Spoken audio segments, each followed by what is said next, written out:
大家好，我是我爱电器维修老王，现在给大家修一台炸管烧保险的电磁炉，我们看看是什么问题。来检查一下，这是保险，先看一下保险，保险已经烧断了。保险烧断一般就是 IGBT 容易烧坏，我们量一下。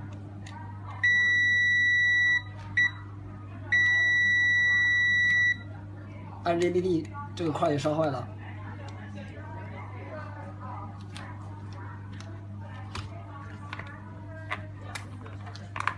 太脏了，这个简单的处理了一下，等修好到最后再清理一下。这儿烧糊了，这个是电容，这电容这引脚烧糊了。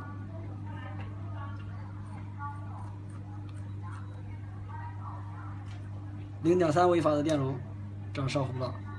我们先把保险换上 ，IGBT 也换上，然后把这焊住，然后再检查一下，看到还有问题。我要导入硅胶。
这个整流桥也坏掉了，这整流桥，换个这个整流桥。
行，全部都换好了，换了一个整流桥，换了个 IGBT， 换了一个保险，然后这个0.3微法这边这个引脚都糊了，我检查过了，别的都没有问题。装好，然后我们通电试一下，可以了，应该没问题了。我们装机试一下。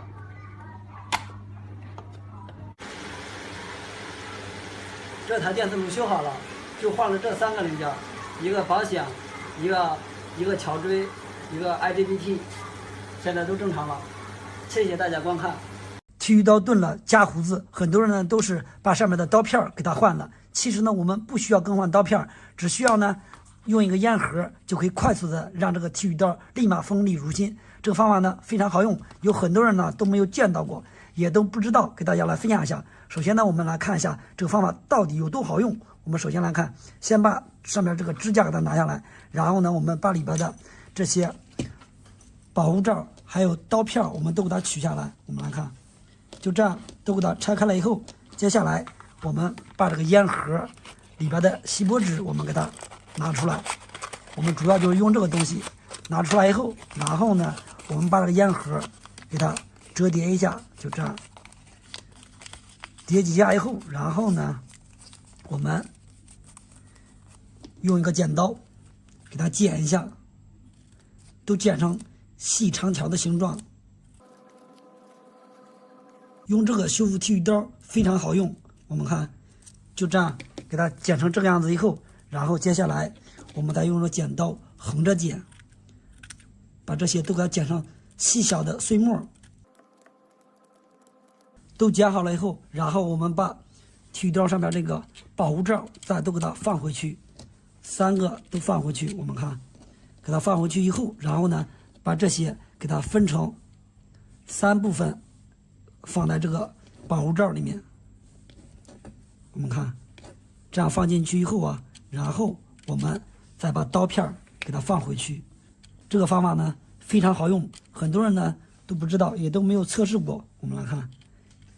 这样放好了以后，然后把这个支架再给它放回去，把这个中间这个扣给它拧上，拧上以后我们把它按住，然后呢打开上面的开关，打开以后让这个头朝下，这样不停的晃动，晃一下，这样呢就可以很好的起到一个研磨刀片的作用。就这样呢给它研磨2分钟就行了。然后我们把里边的东西再给它取出来，我们看把里边的这些全部都给它再倒出来，就不需要它了。然后呢，我们把这些东西再按照原来的样子给它再装起来。你来看，经过这样处理好的剃须刀，非常的锋利。这方法呢非常实用啊，把它分享给你，感谢大家观看。大家好，我是我爱电器维修老王。今天修一台微星天线接收机顶盒，这个盒的问题是不开机，开机没有反应。一点反应没有，我们拆开看一下。这个机顶盒打开了，我们开机通电开机，测一下。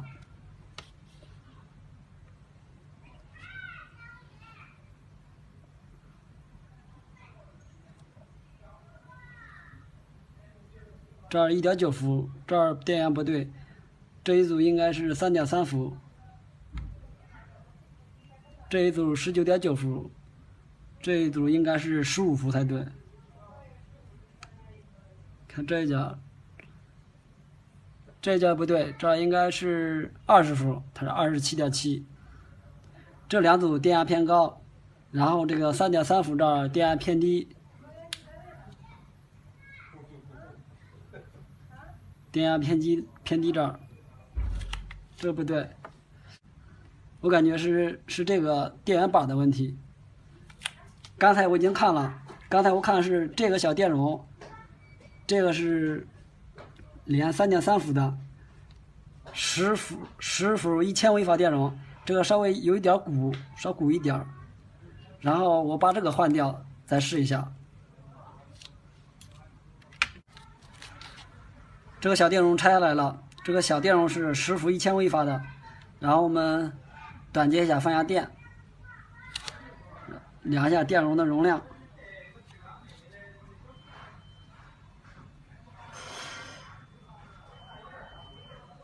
1000微法的变成570了，568。容量这个电容的容量失效了。我们换一个装上试试。现在手头没有10伏的，找了个25伏1000微法的，我们先装上试一下。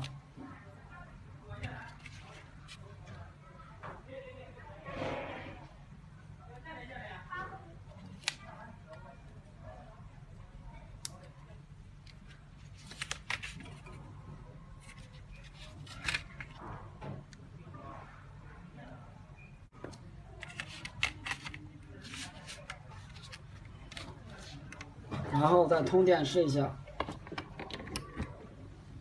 通电，现在可以了，现在开机了。然后我们再量一下这边的电压。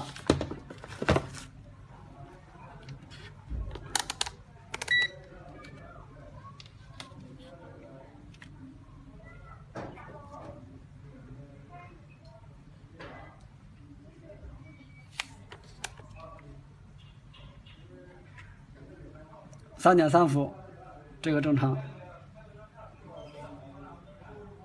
15伏这里是15.9伏，也正常。20伏这里是22伏。行，现在电压都正常了，开机了。这台机顶盒修好了，问题就是这个小电容量失效引起的3.3伏电压输出偏低。谢谢大家观看，欢迎评论加关注。Our hearts beat to the city streets. We began to feel the fire. We rise like tall buildings as the chemicals they take us higher. The night's young and it's just begun as she puts her hand in mine. We wanna chase the night, wanna dance to the light, pull the stars from the sky, just two hearts running wild. Never sleep, never stop, as we shout from the top. We're gonna be two hearts running wild.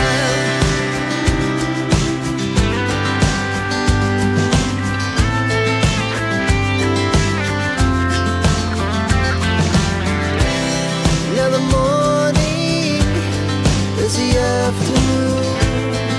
We lay awake in bed.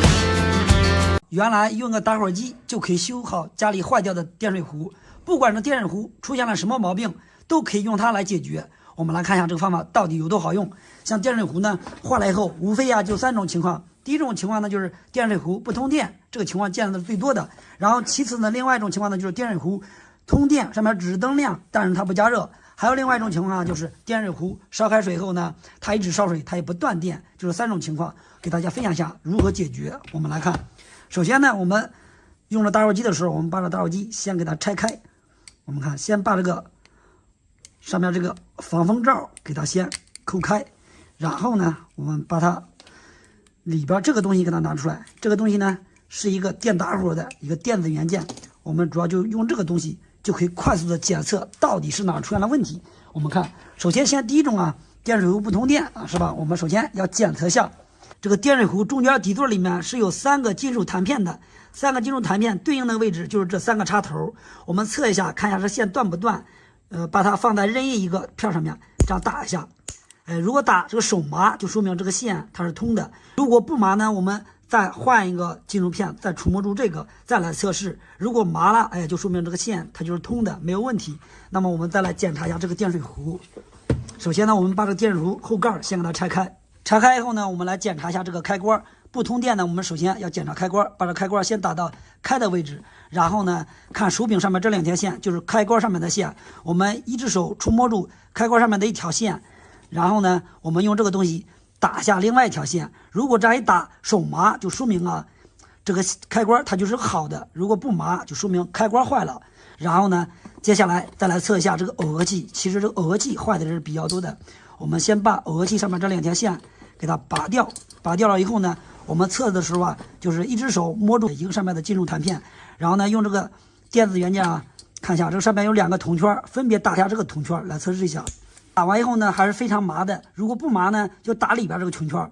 打完以后，如果这2个都不麻，就说明啊，这个线它是断的不通啊。然后呢，可以再检查一下这个，也是一样，按照同样的方法给它打一下试试。只要不麻，就说明啊，这耦合器它就是坏的。找到坏的元件以后呢，我们给它换上，就可以修好这个电水壶。大家好，我是我爱电器维修，今天来录一下我老公修的一个迷你小冰箱，大家来看一下啊。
这边是焊好的，等一下做个绝缘，不能连电了，做个绝缘，然后固定到这里。等一下试一下，看看开机什么情况。这台小冰箱修好了，里边的温度也一直在下降。然后这个冰箱的问题就是换一条这个排线，这排线应该时间长了，它也老化了，然后这样开盖合盖窝来窝去，应该是窝断了。好了，谢谢大家观看，欢迎评论加关注，再见。Hello， 大家好，我是我爱电器维修老王。刚才一个客户到我店里边去了，他说他家的双缸洗衣机不能洗了，洗的时候里面哈啦哈啦的响。我们过去看一下，是不是还得保水发味儿？你现在看一下，我看看。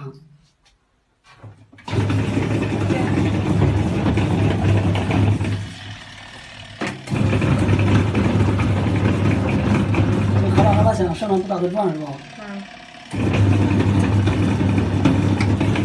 把水放了吧，把水放了试一下。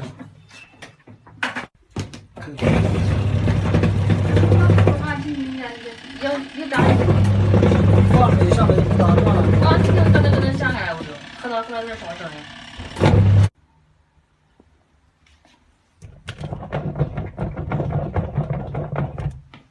哈啦哈啦的响。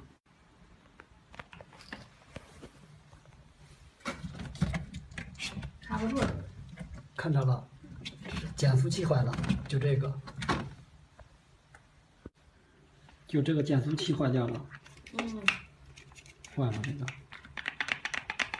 然后换一个上去。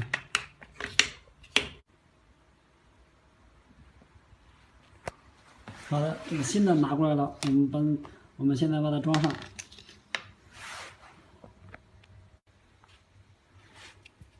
这儿抹上防水胶以后，开始安装。防水胶已经抹好了，通电开机。现在声音正常了，现在好了。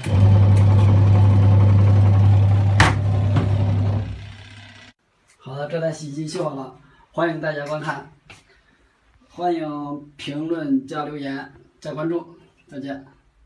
这个才是老水工接水管的绝活，不需要用对接头，只需要用根铁丝就可以快速的把两个软水管给它接起来，不管水压再大也不会撑开，而且也不会漏水。它是怎么操作的呢？我们来看，首先呢，它是把一个水管头先用打火机给它烤一下，给它先烤软了。如果没有打火机，其实也可以弄点热水也行。我们把这个放到里面，给它烫一下，烫软了以后呢，我们再来接。你来看，非常的软，是吧？然后呢，我们把水管的这一头，我们给它插到这个里面。我们看，这样把它插进来以后，然后呢，再进行第二步操作，用铁丝绑。绑铁丝的时候是有讲究的，用这个方法绑好以后水压再大也不会撑开，而且呢，它也不会漏水。好，把这水管插到里边以后呢，然后呢，接下来就用这个铁丝绑，绑的时候呢，不能这样直接绑，这样直接绑的话，水压大了以后就会撑开。绑的时候应该这样，用个剪刀把这个铁丝给它先剪个尖出来，然后呢，把这个铁丝从这个水管中间这个位置给它穿过来。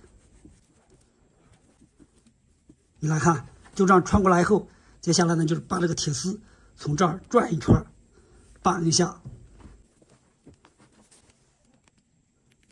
用钳子给它绑牢固了。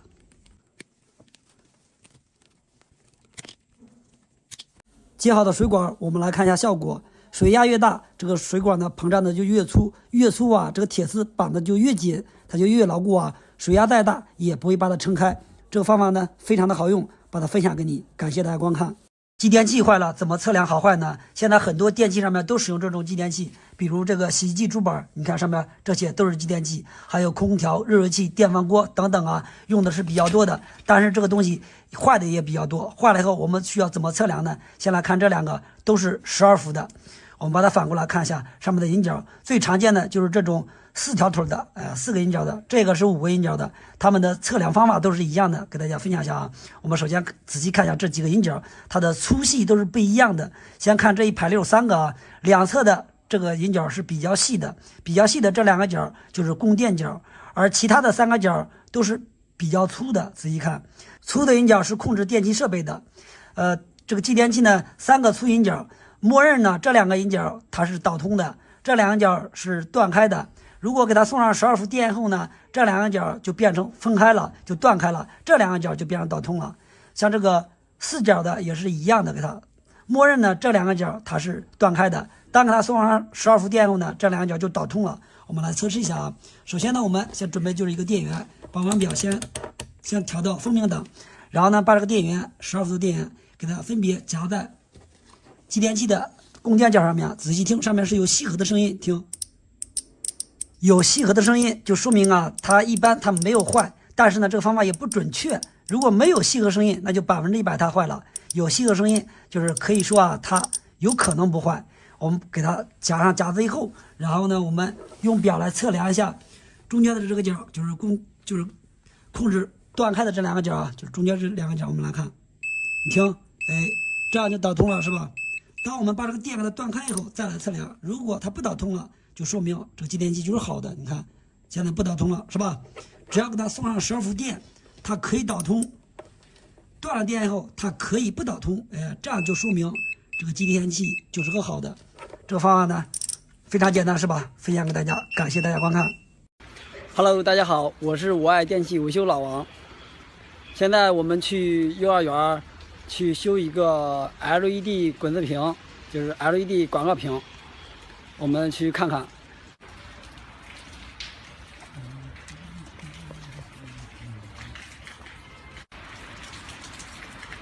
就是这个广告屏，它以前用的控制卡是插 U 盘的那种控制卡，这条线是插 U 盘的这条线。插 U 盘改变字幕，现在呢，客户要求用手机直接更换屏幕、更换字幕，我们给他换个控制卡就可以了。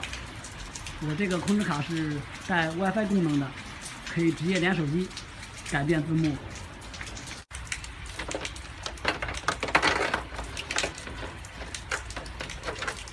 这一张就是滚子屏，就广告屏控制卡。它这个是原先是插 U 盘的，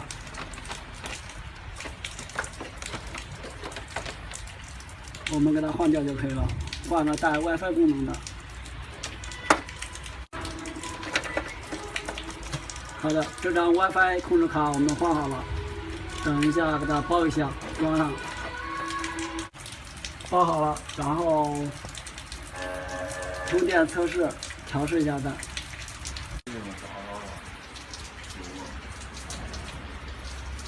好，一切没问题，然后我们调试一下，把字改一下。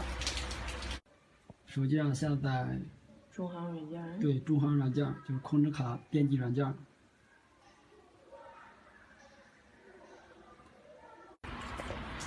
写好字幕发送就行。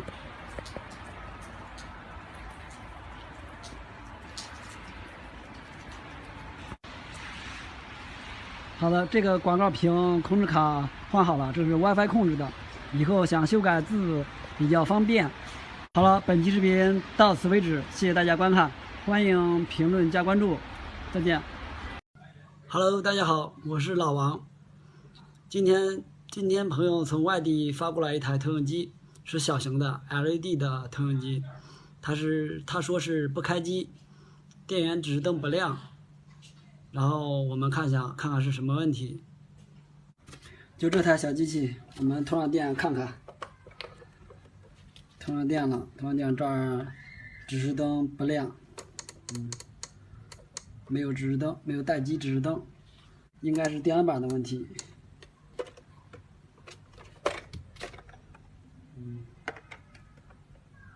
小机器，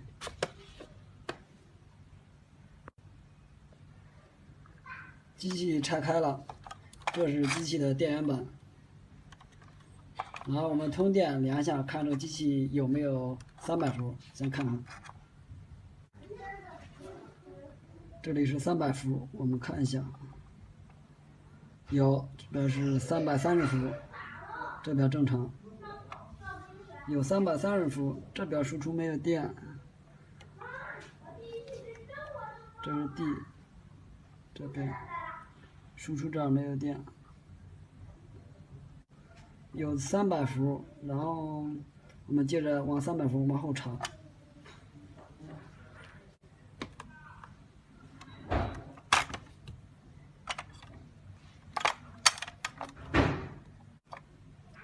这一个是25伏电容，这两个都是。看一下电容这儿有没有电。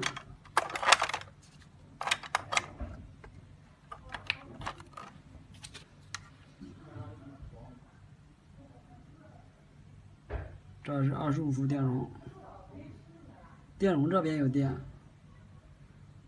这个电容这边，这个电容这边也有电，那这儿为什么没有电呢？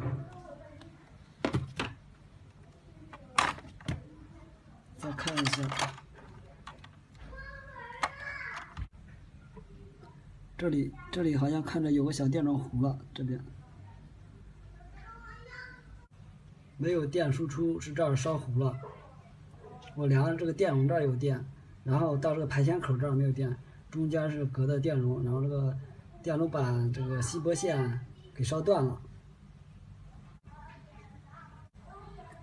把这个电容换掉了。原先这个电容烧糊了，然后这个下边这个铜皮也烧断了。我换了个电容，然后引了一条线。引到这边了，引到这个引脚这儿了，然后我们再通上电试一下，把电源板装上。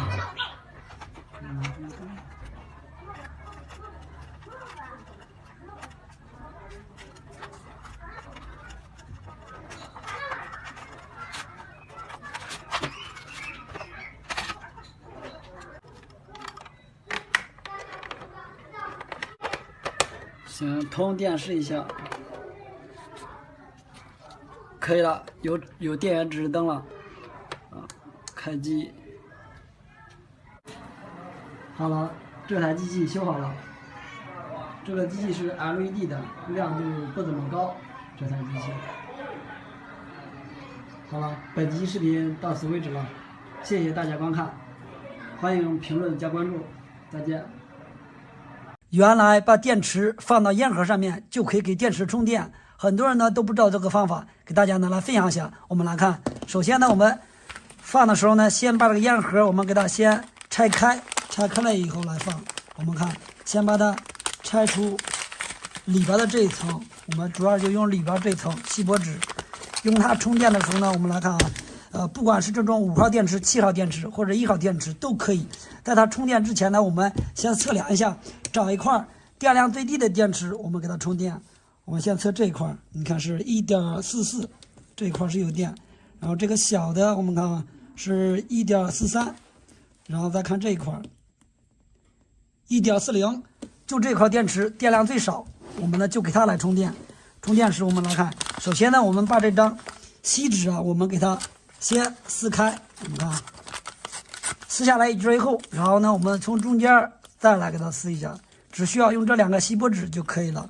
然后呢充电的时候给家里啊再找一个就这样的锂电池，我们用这个电池就可以快速的给这个电池给它充电。充电时啊我们来看，先把这个锡箔纸面朝上，然后呢我们把这个锂电池负极放在这个纸上面，然后呢把需要充电的这个电池呢干电池也是负极放在上面。放完以后呢，然后我们把这个锡箔纸给它再扣上，这样的是上面都是正极，下面都是负极。我们来看，不好操作的时候我们也可以把它给放倒啊，放倒也可以。我们看这样让它并联在一起，只需要20秒钟就可以给这个干电池给它恢复满电。假如家里的电池没电了，应急使用，那怎么办呢？我们就可以用这个方法了。过个20秒钟以后，然后呢我们把这个电池给它拿下来测量一下，现在大概10几秒钟，快20秒钟了。然后呢，我们把这个电池拿下来。刚才我们测量的时候是 1.4， 是吧？我们现在再来测量一下，看一下充了多少。我们看，现在 1.61 了，是吧？说明这个电量比较充足了。1.5的电池变成1.6了。虽然它是蓄电，但是呢，这个电池再用个10来天是完全没有问题的。这方法非常实用啊。